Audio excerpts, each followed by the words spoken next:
Malgré l'appréciation du franc congolais face au dollar américain depuis plus de 2 semaines déjà, sur le marché des prix des denrées alimentaires et autres aliments de première nécessité continuent à prendre de l'ascenseur. Ainsi, sur instruction du président de la République, et conformément à la décision prise lors de la 4e réunion du Conseil des ministres, les ministres de l'économie nationale organisent à partir de ce mardi 15 août des missions de contrôle des prix sur toute l'étendue du territoire national.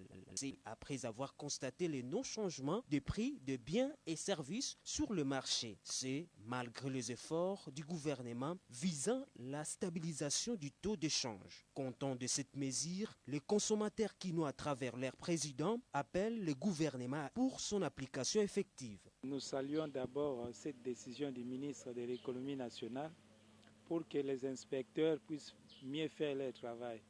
Je dirais même que ça doit être un travail permanent de contrôle des prix sur le marché.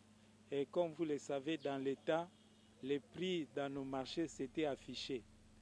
Et c'est ainsi que nous encourageons cette initiative du ministre de l'économie nationale. Les prix ne dépendent pas simplement de la loi de l'offre et de la demande, ça dépend aussi du pouvoir d'achat du consommateur.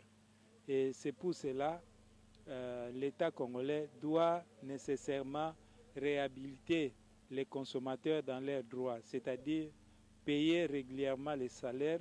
Signalons que pour bien effectuer cette mission, le gouvernement congolais a décidé de supprimer toutes les taxes et tous les frais administratifs illégaux.